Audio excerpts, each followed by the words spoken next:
Share with me this house you're building. Huh? Share with me about this house you're building. So, basically, I wanted to have a little bit more room, but I knew the rules on the trailers that you had to have wheels on it in order for it to be PDOT to remove it. So what I did was I made an addition to the house, but it's a separate entity. So when you combine it together, as you can see, here's the doorway, and I had a doorway. This all lines up with my other house. The other house is this wide. Mm-hmm. So it lined up with that, and there's an opening here and an opening on the other one. So I put a couple of screws in it, and there's my addition to the house. Take a couple of screws off, and I can tow them away separately or push them away separately. Now, are you building this because you're not getting help for actual housing? From, like let's say traditional housing? I've been an independent person all my life. I've always been in charge of my family. I raised 3 kids by myself, basically. My wife was a drunk. When they tried to take her welfare check away, all of a sudden she wanted the kids back and ran away, and I was left alone. Bottom line is, when I move into a shelter, that's fine. I try to obey all the rules. I do anything that I feel good about. As far as rules or whatever. If there is a rule that I don't agree with, I do stand up for myself and I try to do it the right way through the system and get that rule changed. One of the problems I've been having is working at night. I work for a guy that pays me under the table. He is not a big business owner. He flips houses. But with my heart condition, I have a heart failure, I have COPD, and so on. And the only place where I can really make money is through him, because he lets me work at my own pace. He knows I know what I'm doing, and I do whatever I can get done. He doesn't pay me a lot because of it, but I work at nights. Well, they want proof that I'm working at nights, this, that, and the other thing. I've always been the type to give them every night he'll write me a note saying, call me if there's any problems, but they want more than that. They demand more than that. They want something with a head letter on it, this, that, and the other thing, and I don't understand why they're complaining about somebody working.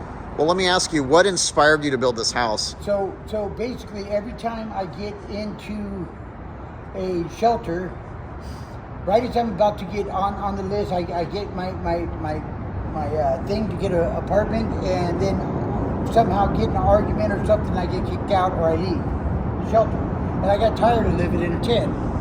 So I saw these little houses with the wheels on them, and I bought me one off somebody. They give them away free, but I bought me one off somebody, and I started fixing it up. And I started taking parts just from, what I find in the garbage, whatever. Not that I'm a dumpster diver or everything, or nothing. I have a couple of friends that work with these other companies, and I started fixing that house up. And next thing you know, people are saying how beautiful it looks and this and that and the other thing.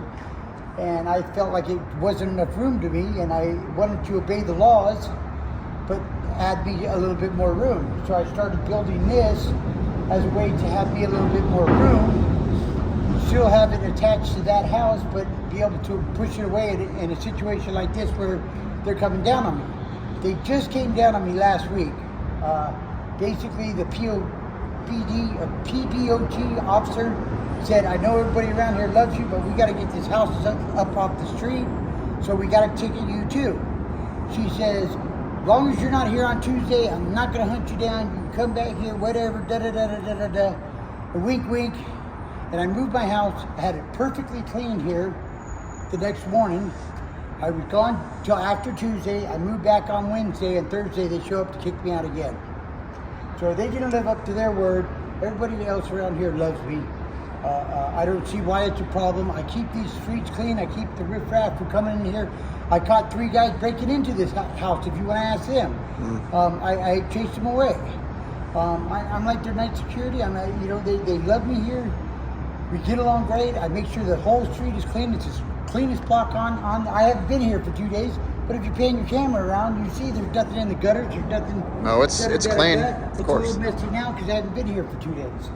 And you are definitely one of the cleaner homeless I've met. Yes, and like I said, because of that, most of the people that work in these buildings around here like me. And you know what I said is, one good camper or one bad camper. Yeah. So basically, I felt a little bit more at home here. I decided to build this with wheels on it to keep all the ordinances. And as soon as I started building it, they decided to move these people out of the front top of the street, which are out now, and they still came back and haunted me. It would take 2 days to finish this, and at least to get it to where it's transportable.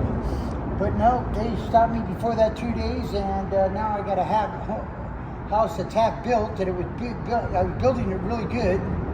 As you can see, it's a sturdy structure. It's not going to go anywhere. You know what I mean?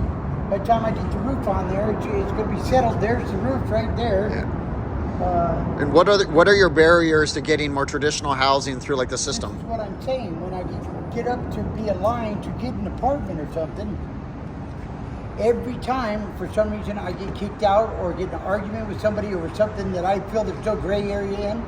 You know, my father was a general in the Army.